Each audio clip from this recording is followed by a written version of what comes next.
پہلے تو سارے اسپیکرز کا جو انہوں نے تبصرے کیے میں صرف اپریشیٹ کرنا چاہتا ہوں کہ سب نے مختصر پہلوؤں کے اوپر بات کی جو رجیم چینج کے ایفیکٹس آئے ہیں ملک میں. عمران ریاض نے بات کی کہ جس طرح میڈیا کے اوپر اب کسی بھی جمہوریت میں ایسا پریشر نہیں ڈالا گیا جو اس دور میں میڈیا کے اوپر پریشر ہے. اور اس کے بعد شعیب آپ نے شروع میں ہی جو پرابلمز بتا دیے کہ ہمیں ڈفرینٹ ایریاز میں کس طرح کے پرابلمز ہیں. دیکھیں میں جو سب سے پہلے بات کرنا چاہتا ہوں وہ یہ کہ پاکستان کسی وجہ سے بنا تھا اور اگر آپ اس کی پیچھے چلے جائیں پاکستان کے بننے کے تو اس کی جو سب سے بڑی وجہ کیا تھی؟ آزادی چاہتے تھے لوگ. علامہ اقبال کی جو ساری کوشش تھی کہ غلامی سے لوگوں کو آزاد کرے، ذہنی غلامی سے. قائد اعظم کا یہ کہا جاتا تھا کہ غلام ہندوستان میں ایک آزاد ذہن تھا اور ان کی کوشش ساری جو سٹرگل تھی وہ یہ تھی کہ ہم اگر ہندوستان میں رہ گئے تو ہم آزاد نہیں ہوں گے. اور جو قائد اعظم کی خاص طور پہ ہمیں ان کی بریلینس کے اوپر سوچنا چاہیے کہ وہ تب یہ پریڈکٹ کر رہے تھے کہ ایک دن نریندر موڈی کا ہندوستان بنے گا جدھر مسلمانوں کی کوئی حیثیت نہیں ہوگی. تو اس لیے پاکستان بنا تھا. تو یہ اس لیے نہیں بنا تھا کہ ہم ایک غلامی سے نکل کے دوسری غلامی میں آ جائیں. اور ہمیں یہ جو نعرہ تھا پاکستان کا مطلب کیا، لا الہ الا اللہ، یہ آزادی کا نعرہ ہے کہ جب آپ یہ دعویٰ کرتے ہیں کہ اللہ تیرے سوا کسی کے سامنے نہیں جھکیں گے تو یہ انسان کو آزاد کر دیتا ہے. لا الہ الا اللہ ہم اگر یہ دعویٰ کرتے ہیں اور اس میں مانتے ہیں، یہ ہمارا ایمان کا حصہ بن جاتا ہے، تو یہ ناممکن ہے کہ انسان کسی کی غلامی کرے اور قبول کرے. جو میری بڑی کوشش رہی، بلکہ میں نے رحمت اللہ عالمین اتھارٹی بھی بنائی اور اس کی کوشش کیا تھی کہ ہمارے بچوں کو پتہ چلے کہ اگر یہ پاکستان ایک بڑی خواب کا نام تھا جس کے فاؤنڈنگ فادرز علامہ اقبال اور قائد اعظم تھے، تو کم از کم ہمیں پتہ تو چلے کہ یہ پاکستان کیوں بنا تھا. اور پھر جب ہم پاکستان کی جو آبجیکٹیو ریزولوشن جو فاؤنڈنگ فادرز نے بنائی تھی تو اسلامی فلاحی ریاست وہ بیس تھی مدینہ کی ریاست پہ. اور وہ کیوں نہیں ہمارے بچوں کو پتہ کہ وہ جو مدینہ کی ریاست تھی وہ ایک دنیا کی تاریخ کا بڑا انقلاب آیا تھا اور تاریخ کا حصہ ہے. ہمارے بچوں کو کیوں نہیں سمجھ کہ وہ جب اللہ ہمیں حکم دیتا ہے کہ نبی صلی اللہ علیہ وسلم کی سنت پہ چلو تو وہ جو مدینہ کی ریاست تھی ان کی سنت تھی اور وہ کی پرنسپلز پہ بنی تھی. اور جو اس کا سب سے بڑا پرنسپل تھا جو شمشاد صاحب آپ نے بتایا وہ رول آف لا تھا. جب انہوں نے کہا کہ میری بیٹی بھی اگر جرم کرے گی تو اس کو سزا ملے گی، جب ہمارے نبی صلی اللہ علیہ وسلم نے کہا کہ تمہارے سے پہلے بڑی قومیں تباہ ہوئی جو چھوٹے چور کو جیل میں ڈالتی تھی لیکن طاقتور آدمی کو NRO دے دیتی تھی، یعنی اس کو امیونٹی دے دیتی تھی. یہ اگر آج آپ سٹڈی کریں ڈیولپنگ ورلڈ تو ساری ڈیولپنگ ورلڈ کا یہ مسئلہ ہے. وہ طاقتور کو نہیں پکڑ سکتے، وہ صرف چھوٹے چوروں کو جیلوں میں ڈالتے ہیں. جو فیکٹ آئی پینل کی رپورٹ ہے جو یونائٹڈ نیشن سیکرٹری جنرل نے ایک فیکٹ فائنڈنگ پینل بنائی کہ کیوں ڈیولپنگ ورلڈ غریب ہوتی جا رہی ہے اور امیر ملک امیر ہوتے جا رہے ہیں، تو ایک جو مین چیز کیا آئی سامنے کہ ہر سال 1700 ارب ڈالر غریب ملکوں سے چوری ہو کے منی لانڈر ہو کے امیر ملکوں میں یا آف شور اکاؤنٹس میں چلا جاتا ہے. اور اسی پینل کے مطابق 7,000 ارب ڈالر پڑا ہوا ہے چوری کا غریب ملکوں کا آف شور اکاؤنٹس میں، ٹیکس ہیونز میں. تو جو یہ ٹرانسفر آف ویلتھ ہر سال ہوتی ہے، غریب غریب ہو جاتا ہے، امیر امیر ہو جاتا ہے، وہ کیوں ہوتی ہے؟ کیونکہ رول آف لا نہیں ہے. رول آف لا کا مطلب ہوتا ہے ساروں قانون میں ایک برابر. تو جب طاقتور کو آپ چھوٹ دیتے رہتے ہیں NRO1 یا NRO2, وہ ملک کا کوئی مستقبل نہیں ہے. ہمارے نبی نے کہہ دیا تھا کہ یہ تباہ ہو جائیں گی قومیں, اور وہ تباہی آپ ایک ایک ملک دیکھ لیں, وہ اگر وہ تباہ ہو رہا ہے تو اس کی بیسس پہ چلے جائیں. تو یہ جو ہمارے سامنے لیبنان, بیروت, سارے مڈل ایسٹ کا ایک وقت میں دبئی سمجھا جاتا تھا, ساری دنیا چھٹی بنانے بیروت جاتی تھی. آج وہ لیبنان 70% لوگ غربت کی لکیر کے نیچے چلے گئے. کیا وجہ ہے اس کی؟ سارے لوگ سڑکوں پہ, کرپشن ہے, طاقتور کی کرپشن, وہ نہیں پکڑ سکتے اس کو. تو نمبر 1 گائیڈنگ پرنسپل میں صرف یہ پہلے کہہ دوں, کیونکہ میں اسی کے اوپر آتا ہوں بھی جو یہاں ہوا ہے. نمبر 1 رول آف لا, کوئی قانون کے اوپر نہیں. نمبر 2 انسانیت, فلاحی ریاست, وہ پہلی دنیا کی فلاحی ریاست بنی تھی. اور تیسری چیز جو تھی خودداری. کوئی جب آپ نے لا الہ الا اللہ کہا, آپ کسی کے سامنے نہیں جھکتے. ہمارے نبی صلی اللہ علیہ وسلم نے 637 اور 638 میں 627 اور 628 میں ایک خط لکھتے ہیں رومن ایمپرر کو, بیزنٹائن ایمپرر کو, دوسرا لکھتے ہیں وہ جو پرشین ایمپرر تھا. اور وہاں یہ نہیں لکھتے کہ ہم ابھی ہمارے پاس پیسے نہیں ہیں, ہمارے حالات بہت برے ہیں. وہ کہتے ہیں میں اللہ کا پیغام لے کے آیا ہوں, اپنی بہتری کے لیے تم میرا پیغام اگر اس کے اوپر عمل کرو گے, یہ آپ کی بہتری ہے. اور یہ تاریخ کا حصہ ہے کہ 10 سال کے بعد کوئی سوچ تصور بھی نہیں تب کر سکتا تھا. 10 سال کے بعد وہ دونوں ان کے سامنے ایمپائرز گھٹنے ٹیک دیتے. ہیومن ہسٹری ہے یہ. تو وہ جو اللہ ہمیں حکم کرتا ہے کہ ان کی زندگی سے سیکھو, وہ ہماری بہتری کے لیے ہے. تو جو بیسک پرنسپلز ہے جس کے اوپر وہ کھڑا ہوا تھا, میں جب 18 سال کی عمر میں پہلی دفعہ انگلینڈ گیا تو یہ میں نے دیکھا انگلینڈ کے اندر پہلی دفعہ میں نے فلاحی ریاست دیکھی کہ ایک آدمی غریب آدمی ہے, اس کے پاس پیسے نہیں ہے, وہ نیشنل ہیلتھ سروس میں جا کے مفت علاج ہوتا تھا. میں جب اپنی والدہ کو لے کے گیا, جب ان کو کینسر تھی, تو وہاں میں نے عجیب سین دیکھا کہ میں پیسے دے رہا تھا اپنی والدہ کے علاج میں, ساتھ والے بسترے پہ ان کے ایک نیشنل ہیلتھ سروس کی ایک خاتون تھی, مفت علاج ہو رہا تھا اس کا, اور نرسز اور ڈاکٹر کوئی فرق نہیں کر رہے تھے ان دونوں کے بیچ میں. جو ہم نے بیسس شوکت خانہ میں رکھا کہ وہاں اللہ کا کرم ہے, ہم نے بھی یہی فیصلہ کیا کہ جو بھی ڈاکٹرز کو نہیں پتا ہونا چاہیے کہ کون پیسے دے رہا ہے کون نہیں دے رہا, تاکہ دونوں کو ایکول ٹریٹمنٹ دیں. تو وہاں دیکھا میں نے سکولز کے اندر, گرامر سکول, مفت تعلیم مل رہی ہے, کوالٹی ایجوکیشن, ان کے پرائم منسٹرز نکلے ہوئے گرامر سکول سے.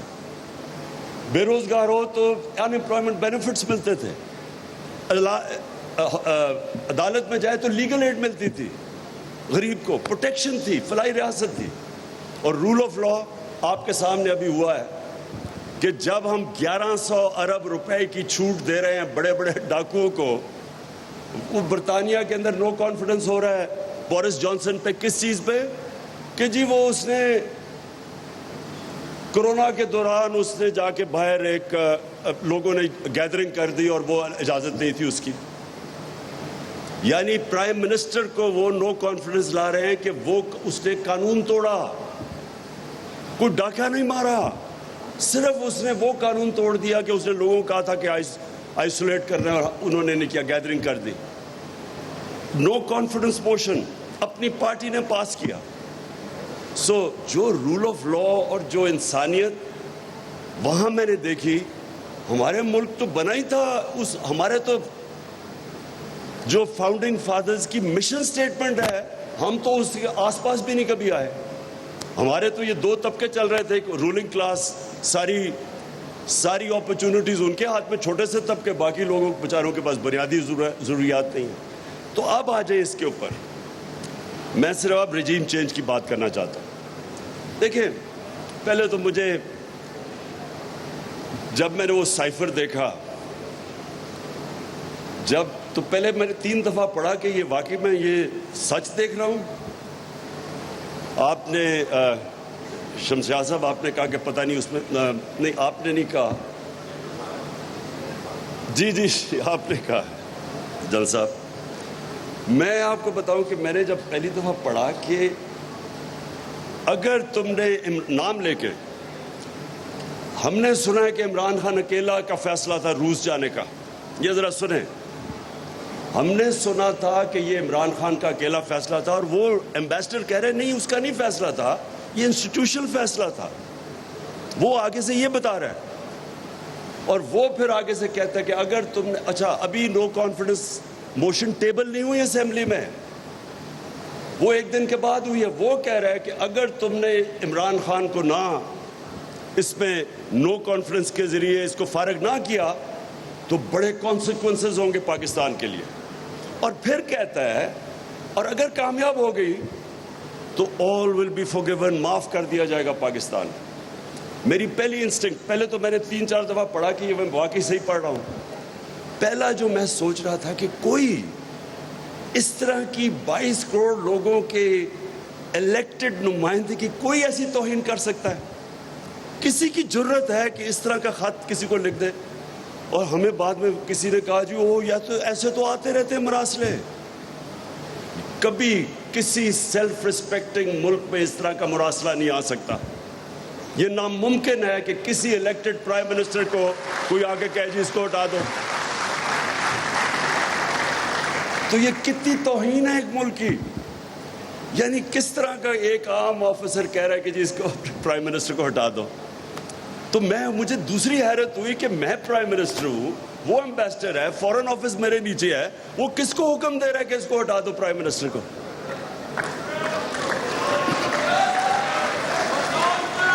اور اس کے بعد ذرا تماشا دیکھیں، ایک دم اس کے بعد جناب اگلے دن وہ آتا ہے، نو کانفیڈنس موشن ہوتا ہے، اور ایک دم ہمارے اتحادی اور لوٹوں کو آتا ہے کہ جو وہ مہنگائی بہت ہو گئی ہے تو گورنمنٹ نہیں صحیح چل رہی. اب یہ سنیں ذرا، پہلے 2 سال ہمارا پہلا اتنا مشکل سال تھا. مشکل سال اس لیے تھا کہ ہمارے پاس 6 ہفتے کے تو ریزروز تھے، ہم پیمنٹس ہی نہیں کر رہے تھے اپنی ایکسٹرنل لائبلٹیز کی. ہم لوگوں کو بھی نہ بتا سکیں کہ وہ روپے پہ پریشر پڑے گا، روپے نہ گر جائے. ریزروز ہمارے نیچے تھے. بھاگے پھرے کبھی ادھر اپنے 3، میں ویسے ان کا شکر بھی کرتا ہوں، یہ جو ہمارے 3 دوست تھے جنہوں نے ہمیں پیسے دیے، نہیں تو ہمارے پاس تو بینکرپٹ تھے. ہم پہلے تو ادھر سے مشکل سے نکلے اور بڑا مشکل وقت تھا، اور IMF نے پھر کنڈیشنز لگائی ہمارے پر، سختی کی، ڈیمانڈ سکویز کی، بے روزگاری تھی، چیزیں انہوں نے، قیمتیں ہم نے بڑھانی پڑی. روپیہ گرا، جب روپیہ گرا باہر سے ساری امپورٹس مہنگی ہوئی، تو مشکل وقت تھا. اوپر سے کرونا آ گیا اگلے سال، وہ پھر سکویز کیا. تو ہم 2 سال تو بڑے مشکل تھے ہمارے لیے. اور شکر کریں کہ میں نے لاک ڈاؤن نہیں لگا دیا، جو ساری اپوزیشن بار بار کہہ رہی تھی کہ لاک ڈاؤن لگاؤ. لاک ڈاؤن کہتے تو ویسے ہی ہمارا بیڑا غرق ہو گیا تھا. جس دنیا میں ملک میں لاک ڈاؤن لگایا، ذرا دیکھیں تو صحیح، ان کی اکانومیز تو اجڑ گئی. ہم پہلے ہی بری حالات میں تھے. ساروں نے 3 مہینے میں نے سارا پریشر برداشت کیا، نہیں لگایا لاک ڈاؤن پوری طرح، اور اپنی اکانومی بچائی. یہی IMF تھی. ان سے میں نے بات کر کے کنسٹرکشن سیکٹر کے لیے کنسیشنز لی، کیونکہ روزگار تو انہوں نے دینا تھا. انہی کے ساتھ ہم نے بات کر کے اپنے تھوڑے ٹیکس کم کروائے، ہم نے انسینٹیوز دیے. تو 2 سال تو بڑے مشکل تھے. لیکن تیسرا اور چوتھا سال، 17 سال کے بعد، اب ذرا اکنامک گروتھ ریٹ دیکھ لیں. 17 سال کے بعد سب سے بہتر 2 جس میں ہماری معیشت اوپر گئی، جس میں ہماری ویلتھ کریشن ہوئی اور سسٹینیبل گروتھ کی طرف جا رہا تھا. مطلب کہ سارے سیکٹرز گرو کر رہے تھے، service sector, industry, large scale manufacturing جب اوپر آتی ہے، اس کا مطلب روزگار بھی ملتا ہے، ویلتھ کریشن ہوتی ہے. اور کنسٹرکشن سیکٹر کے ریکارڈ گروتھ ہوئی. تو ساری، اور پھر زراعت کے اندر جو ہم نے اپنے کسانوں کے لیے انسینٹیوز دیے اور جو ان کی قیمتیں دلوائیں، اور جو شوگر مافیا پیسے نہیں دیتا تھا کسانوں کو، ان سے زبردستی ان کو کسانوں کو پوری قیمت بھی دلوائی، ٹائم پہ پیسہ دلوایا، انہوں نے انویسٹ کیا. تو ہماری 4.4% ہماری زراعت اوپر گئی. تو ایک سسٹینیبل گروتھ پہ تو پاکستان نکل گیا تھا. تو تب ان کو جب 6% گروتھ ریٹ ہو رہی ہے، تو تب ان کو کدھر سے آ گیا کہ جی بڑی مہنگائی ہوگی اور جی حالات بہت برے ہیں. وہ شکر ہے کہ ابھی 2-3 نے بول ہی دیا اسمبلی میں، سچ نکل ہی گیا ان کے منہ سے کہ وہاں حالات تو اچھے تھے. تو اب ہمارے ہمیں کدھر سے ٹیلی فون آ رہے تھے اور وہ تو سامنے آ گیا اب سب کے. تو جو لوگوں نے جا کے سب سے پہلے لوٹے ہوئے, ہمارے پاس سارا ریکارڈ ہے کہ کون کون امریکن ایمبیسی میں جا رہا تھا. جو لوٹے ہوئے وہ سارے امریکن ایمبیسی. اب امریکن ایمبیسی کا کیا کام ہے, یہ بھی سوال پوچھے. میں کیوں چاہتا ہوں کہ سپریم کورٹ, میں کیوں چاہتا ہوں کہ اس کے اوپر پوری ایک جوڈیشل انکوائری بنے. اگر یہ صحیح معنی میں انکوائری ہوگی, میں آپ کو یقین دلاتا ہوں کہ پاکستان کا اس میں اتنا فائدہ ہے, کیونکہ ہم جب انکوائری ہوگی آپ اپنی غلطیاں تو نہ دہرائیں. جب آپ اتنا بڑا ظلم ہوا کہ آپ نے سارا ایک ملک جا رہا تھا صحیح ڈائریکشن میں, اور میں نے بائی دا وے جا کے اپنے نیوٹرلز کو میں نے بتایا, شوکت ترین کو بھجوایا بتانے کے لیے کہ اس وقت بڑی ڈیلیکٹ ہماری ریکوری ہے. دنیا میں کموڈٹی سپر سائیکل آیا ہوا ہے. اس وقت اگر ہم نے اس کو ڈی سٹیبلائز کیا ملک کو, یہ سنبھال نہیں سکیں گے آپ اکانومی, کیونکہ اس وقت اگر روپیہ گرنا شروع ہو گیا, ہمارے پاس ریزروز ہی اتنے نہیں ہیں اور ہمیں مشکل پڑی ہوئی ہے, کیونکہ قیمتیں اوپر, کموڈٹی پرائسز اوپر گئے ہوئے, تیل اوپر گیا ہوا تھا. اس سٹیج کے اوپر اس کے باوجود کہ ہم نے بتایا کہ یہاں نیوٹرل ہونا بڑی اچھی چیز ہے, ماشاءاللہ اچھا آپ نیوٹرل ہی رہے, لیکن یہ اگر سازش کامیاب ہوگی تو کانسیکوینسز ہم نے بتا دیے کہ اس کا یہ کانسیکوینس ہوگا ملک کو, معیشت کے اوپر. اس کے بعد جب وہ چینج لے کے آئے اور یہ جو نیا سیٹ اپ آیا, میں اب سے نہیں, میں پہلے دن سے کہہ رہا ہوں, جب سے میری پہلی تقریر تھی جب میں پرائم منسٹر بنا, میں نے تب کہا کہ یہ سارے اکٹھے ہوں گے, جمہوریت کے نام پہ ہوں گے.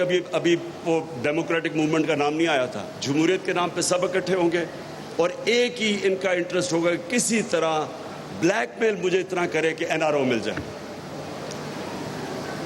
میں اب یہ جو موہت پیرزادہ نے بات کی کہ اس نے مجھے آ کے بتایا, پہلے وارن کیا, وہ تو مجھے ساری خبریں آ رہی تھی 1 سال سے کہ کیا ہو رہا ہے. خبریں تو مجھے 1 سال سے آ رہی تھی کہ پلان کیا بنا ہوا ہے. لیکن میں آپ کو آج بتا رہا ہوں کہ ایک چیز میرا ذہن نہیں مان رہا تھا, اور وہ یہ نہیں مان رہا تھا کہ کیا یہ شہباز شریف کو پرائم منسٹر بنا دیں گے, کیا آصف زرداری پھر سے اقتدار میں آ جائے گا. یعنی یہ میں اس لیے آپ کو کہہ رہا ہوں, دیکھیں جو بھی پاکستان کا سوچتا ہے, جس کے باہر اربوں ڈالر نہیں پڑے ہوئے, جس کا جینا مرنا اس ملک میں ہے,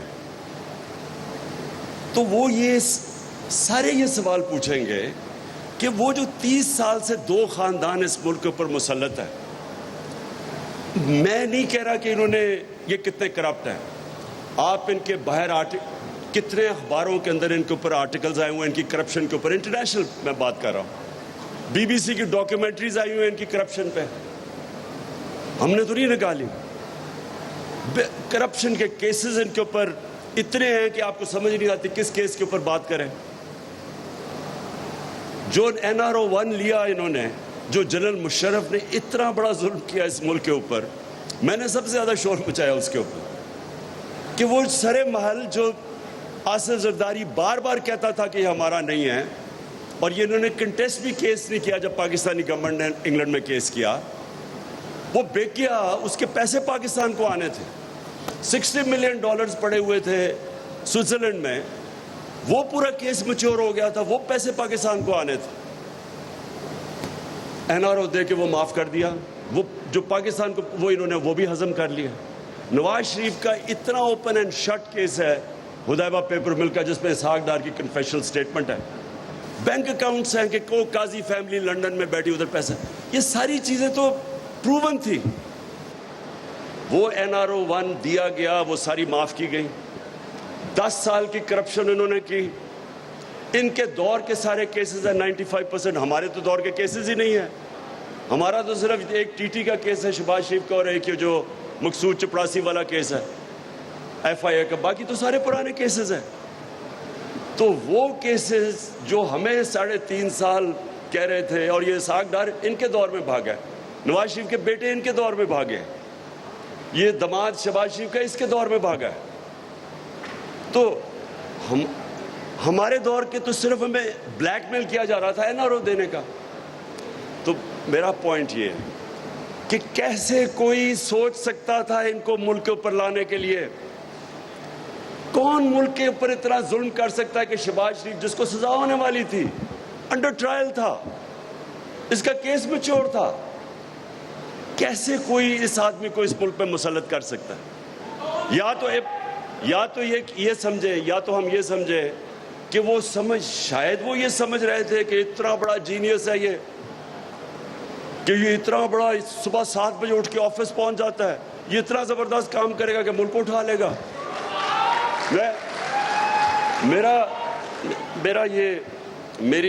مجھے پھر یہ اب تھوڑا شک ہونا شروع ہو گیا کہ وہ جو 50 ارب روپیہ شہباز شریف نے اشتہاروں پہ خرچ کیا تھا، جو ساری ڈیولپمنٹ ہی اشتہاروں میں تھی، وہ شاید اس سے سمجھ گئے ہوں اشتہار میں اتنی ڈیولپمنٹ تھی، شاید وہ اس غلط فہمی میں تھے کہ یہ ایک دم ملک ٹرن اراؤنڈ کر دے گا.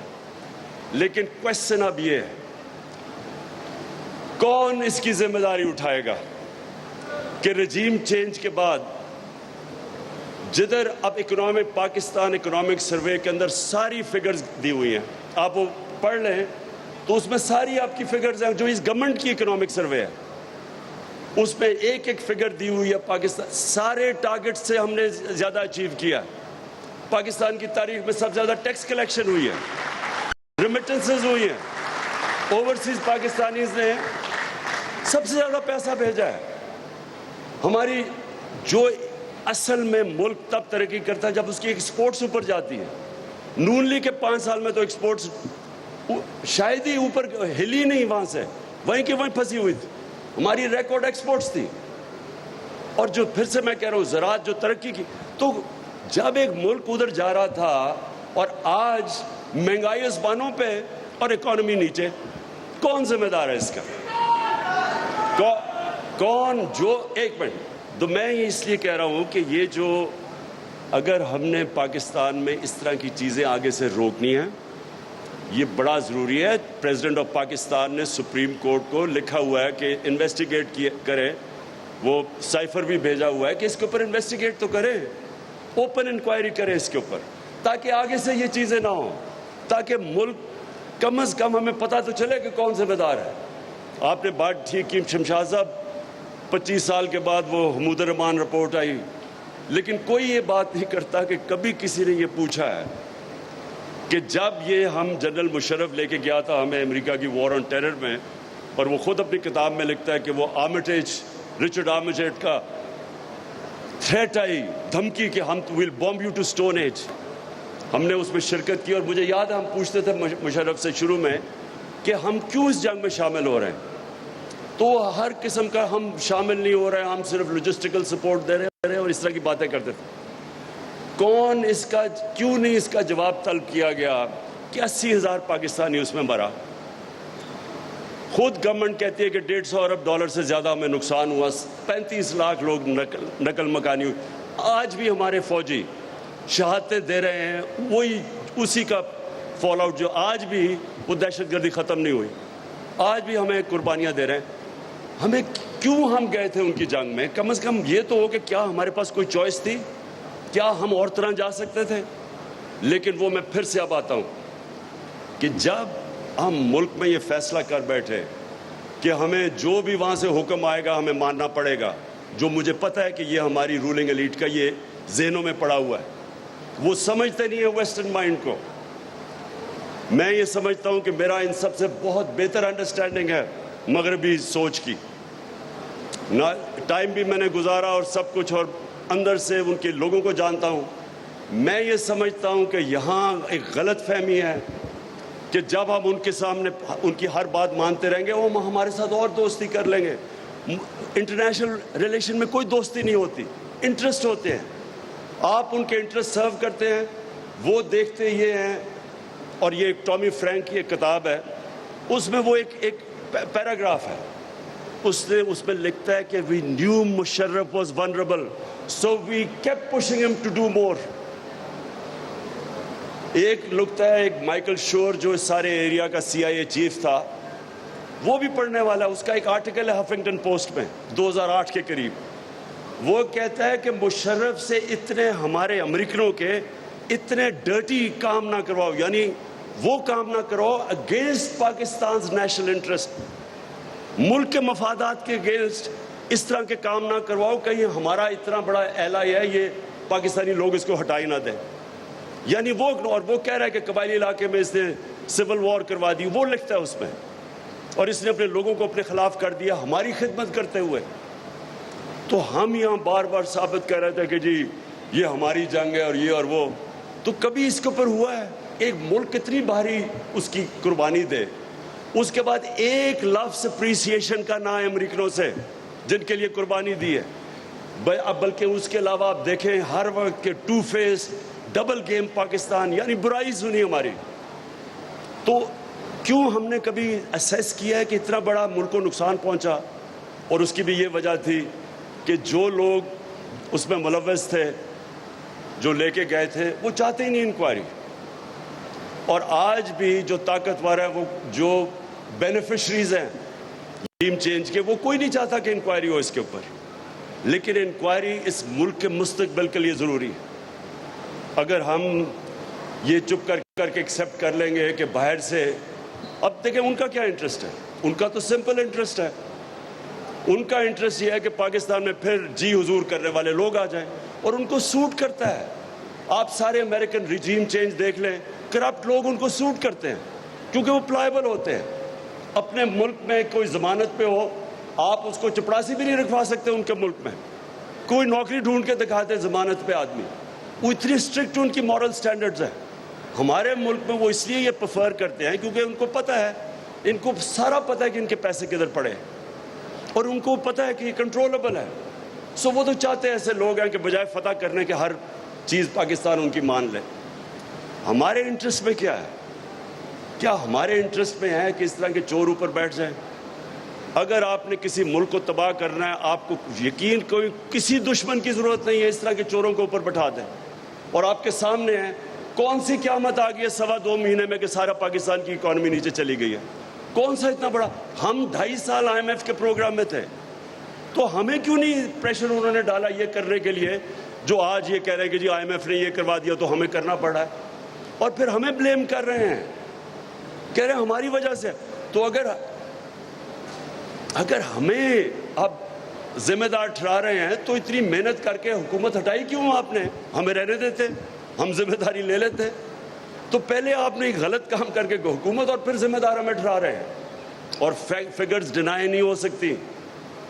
پاکستان اکنامک سروے میں ساری فگرز ہیں کہ کدھر پاکستان تھا اور آج کدھر پہنچ گیا۔ تو میں آخر میں وے فارورڈ بتاتا ہوں۔ دیکھیں اس کا صرف ایک ہی راستہ ہے، کوئی اور چیز کریں گے ہم اپنے ملک کو مزید اور دلدل میں پھنساتے جائیں گے۔ اس ایک چوروں کے یہ ٹولے کو اوپر مسلط کرنے کے لیے جو حکومت اب چیزیں کر رہی ہے، یہ صرف اور صرف ان کو اوپر رکھے گی سارے ملک کے اداروں کو تباہ کر کے۔ ملک جو ہوتے ہیں وہ چلتے ہیں اداروں کے اوپر، اور ادارے چلتے ہیں رول آف لاء پہ۔ جب آپ ملک کے ادارے اور رول آف لاء تباہ کریں گے تو اصل میں آپ ملک کا مستقبل تباہ کرتے ہیں۔ اب ان کو اوپر رکھنے کے لیے رول آف لاء بھی تباہ ہو رہا ہے۔ آپ کے سامنے ہے، کسی دنیا میں کوئی سوچ بھی نہیں سکتا کہ وہ لوگ جو کرپٹ لوگ آ کے بیٹھ کے اسمبلی میں اپنے آپ کو 1100 ارب روپے کے کیسز معاف کروا لیں، یہ کوئی تصور ہی نہیں کر سکتا۔ یہ تو ٹوٹل کانفلکٹ آف انٹرسٹ ہے۔ ہم سپریم کورٹ میں گئے اور امید لگائی ہوئی ہے سپریم کورٹ سے، تو رول آف لاء تو پہلے وہیں ختم ہو گیا، پھر نیب ختم کر دی۔ جو نیب کے اندر امینڈمنٹس لائی ہیں، نیب اب کچھ نہیں کر سکتی۔ انہوں نے منی لانڈرنگ ہی ختم کر دی ہے۔ باہر سے اگر پتہ چلے میرے کوئی 10 ارب ڈالر باہر پڑا ہوا ہے یا جتنا بھی پڑا ہوا ہے، میں اگر انفارمیشن مجھے باہر سے آ بھی جائے، وہ ان ایڈمیسیبل ہے پاکستان میں۔ پھر اگر میں پبلک آفس ہولڈر ہوں، میں اپنے رشتہ داروں کے نام، اپنی بیوی بچوں کے نام پراپرٹیز کر دوں، وہ بھی انہوں نے نکال دیا، اس میں سے بینامی ختم کر دیا۔ انہوں نے وہ چیزیں کی ہیں کہ جو وائٹ کالر کرائم کو پکڑنا امپاسبل کر دیا۔ اب تو انہوں نے یہی نہیں اپنے آپ کو بچاتے بچاتے ساروں کے لیے دروازے کھول دیے چوری کے.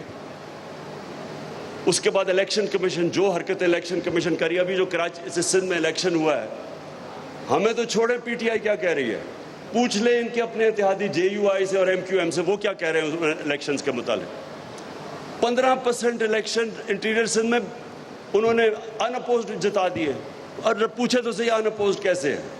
انہوں نے پولیس اور جو استعمال کیا, لوگوں کو اٹھا لیا, وہی جو حرکتیں جو ذوالفقار علی بھٹو نے 1977 کے اندر, اس نے بھی تھوڑے سے لوگوں کو ان اپوز کروایا تھا, اس سے شور مچا تھا. یہاں تو 15% سیٹیں ان اپوزڈ ہو گئی ہیں. تو پوچھیں تو صحیح کہ کیوں ان اپوزڈ ہوئی ہے.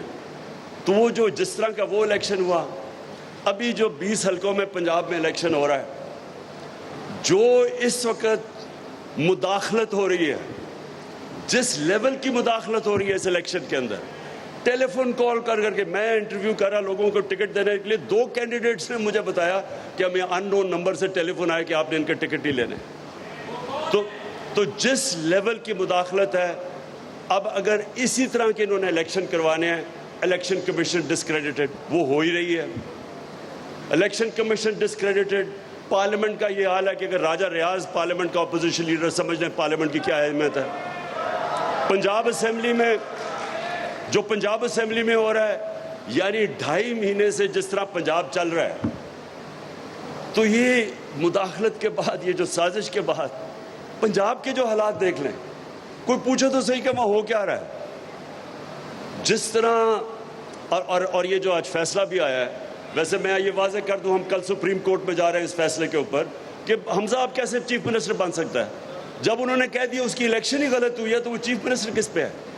تو ساری جو چیزیں ہو رہی ہیں, نہ اسمبلیز فنکشنل ہیں, نہ اس ملک کی الیکشن کمیشن کے اوپر کسی کو اعتماد ہے. وہ ساری انجینئرنگ کرے. اب ہماری 5 ریزرو سیٹس تھی, سیدھا قانون تھا کہ جناب جیسے ہی ہماری جو لوٹے گئے تو 5 نئے آنے چاہیے تھے. وہ آئین میں ہے. وہ 3 ہفتے لگا دیے اس کے اوپر. فائنلی ہائی کورٹ سے فیصلہ آتا ہے کہ ان کو ریسٹور, یہ 5 reserve seats 2 PTI کو. ابھی تک بیٹھے ہوئے الیکشن کمیشن, وہ ہمیں مل ہی نہیں رہی. تو اتنی لیول پہ جا رہے ہیں یہ انجینئر کرنے کے لیے. اس سیٹ اپ کو انجینئر کرنے کے لیے نہ الیکٹرل پروسیس پہ کانفیڈنس ہے, وہ تباہ. پارلیمنٹ میں نے کہہ دیا.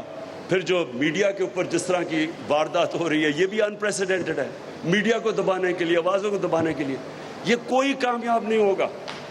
یہ جو بھی یہ کر رہے ہیں, یہ روک ہی نہیں سکتے آج پاکستان جس طرف جا رہا ہے. صرف اور صرف جو بھی کوشش کر رہا ہے اس سیٹ اپ کو مسلط کرنے کے لیے, وہ اپنے آپ کو ڈسکریڈٹ کر رہا ہے, وہ پاکستان کو نقصان پہنچا رہا ہے, وہ اداروں کو ڈسکریڈٹ کر رہا ہے. اور ایک ہی راستہ اس پہ, جو بھی آپ دیکھ لیں, ایک راستہ اس پہ سے کہ فری اینڈ فیئر الیکشنز کروائے جائیں.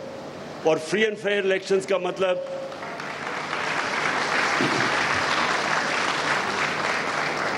کریڈیبل الیکشنز, جس الیکشنز کی کریڈیبلٹی ہو. وہ الیکشن نہ یہ جو بھی اس وقت پنجاب میں ہو رہا ہے, یہ جو سندھ میں الیکشن کروائے گئے ہیں, اس الیکشن سے مزید اور انتشار بڑھے گا.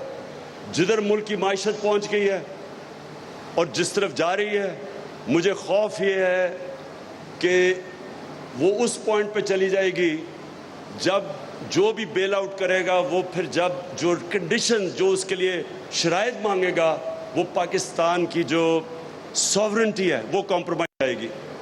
ان لوگوں کو تو فرق نہیں پڑتا, جن لوگوں کو پیسے سے پیار ہے, جو صرف اپنی کرپشن بچانے کے لیے آئے تھے اور اپنی مزید کرپشن کرنے کے, ان کو تو فرق ہی نہیں پڑتا کہ پاکستان جو ایک عظیم خواب کا نام تھا, میں ہمیشہ سمجھتا ہوں کہ وہ کسی وجہ سے بنا تھا. ان کو تو فرق ہی نہیں پڑتا کہ اگر ہم کشمیریوں کی سٹرگل کی قبر کھود دیں, ہم ہندوستان سے ٹریڈ بھی شروع کر دیں, جو کشمیر میں ہو رہا ہے اس کو نظر انداز کریں, جو پہلے بھی کیا تھا نواز شریف نے. ملا ہی نہیں تھا حریت ممبر سے جب وہ موڈی کی وہ کورونیشن پہ گیا. نہ ان کو فرق پڑتا ہے. ابھی میں سن رہا ہوں کہ جی اسرائیل کو ہم ایکسیپٹ کر لیں یا اسرائیل سے ہمیں فائدے ہو سکتے ہیں. تو اگر آپ کا نظریہ ہی نہیں ہو تو کچھ بھی کر لیں. ان کو یہ بھی نہیں فرق پڑتا بیسز رکھیں, کیونکہ ان کو یہ نہیں کہ جو ہمارے 80,000 لوگ مرے تھے کسی کی کانفلکٹ پہ شرکت کرنے کے, ان کو اس کا بھی نہیں ہے کہ بس یہ ڈالر آ جائیں گے تھوڑے سے. تو جن کا نظریہ ہی نہیں ہے ان کے لیے تو کوئی پرابلم نہیں ہے. لیکن جو ہماری طرح کے لوگ سمجھتے ہیں کہ پاکستان ایک بڑے نظریے کا نام تھا اور اس کا نعرہ تھا، عظیم نعرہ تھا کہ اے اللہ تیرے سوا کوئی اور خدا نہیں ہے، تو وہ ان کے لیے تو یہ اگر اسی طرح ہی رہنا تھا تو بنا کیوں پاکستان پر؟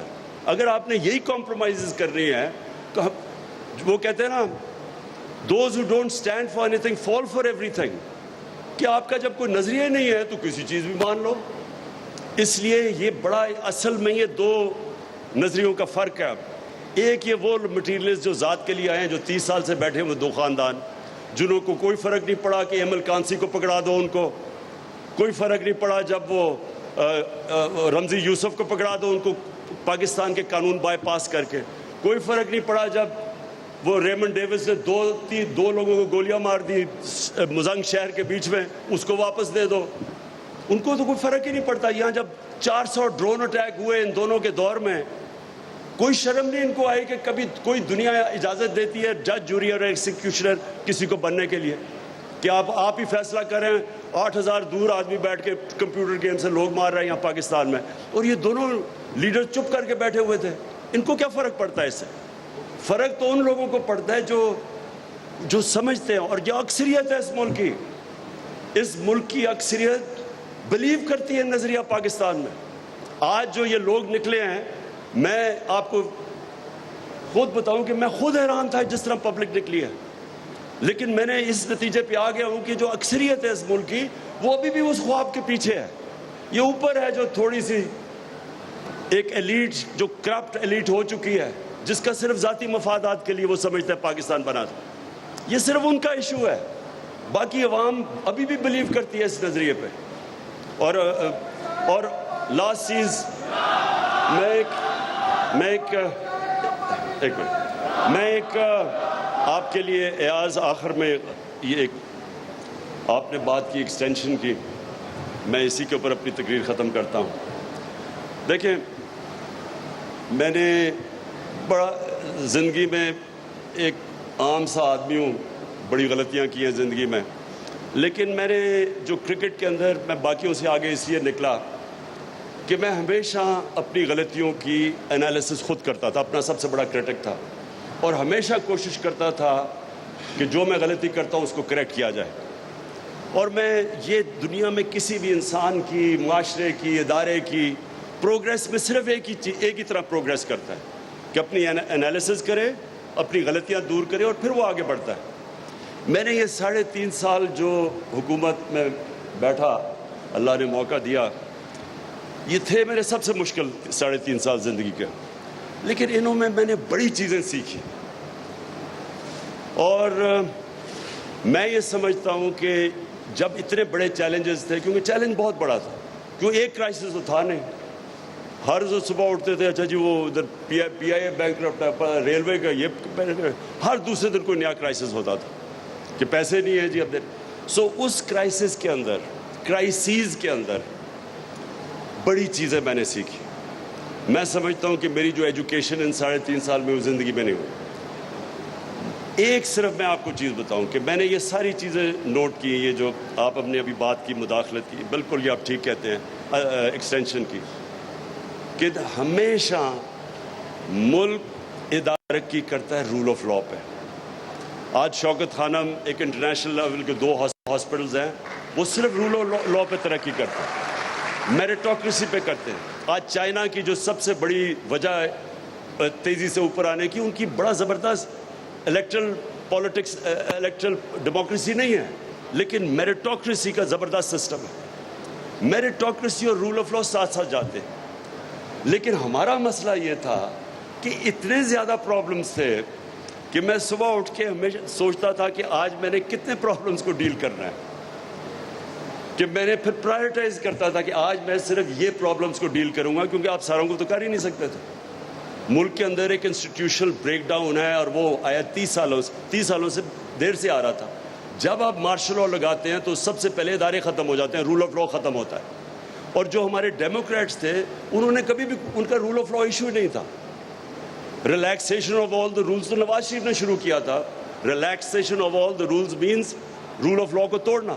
سو جو ملک کے مسئلے تھے جو میں نے اسٹڈی کرتا گیا over the period of time, میں آپ کو یہ کہہ دوں کہ یہ آپ بات بالکل ٹھیک کہہ رہے ہیں، لیکن اس جو کانٹیکس میں میں آپریٹ کر رہا تھا مجھے بڑا کیئرفلی دیکھنا پڑتا تھا کہ یہ مسئلے ہیں اور میں سارے نہیں ڈیل کر سکتا ایک وقت، تو پھر مجھے پک اینڈ چوز کرنا پڑتا تھا، پرائرٹائز کرنا پڑتا تھا، اور ہم واپس دیکھتا ہوں بہت چیز بہتر کر سکتے تھے، بڑی چیزیں اور بہتر کر سکتے تھے، لیکن اس ساروں کے باوجود جو کرائسس تھے، میں یہ سمجھتا ہوں کہ بینکرپٹ اکانومی، کووڈ-19 جو ایک دنیا میں 100 سال میں ایک دفعہ کرائسس آتا ہے، اس کے اندر سے ہم جو سٹیئر کیا، اور پھر یہ سپر سائیکل کموڈٹی کا اور یوکرین کی وجہ سے، اگر آج میں پیچھے دیکھوں تو جب میں شروع کیا تھا 3.5 سال پہلے، اور میں اینڈ میں دیکھوں کہ جو آج اکنامک سروے میں پاکستان کی آل راؤنڈ گروتھ تھی،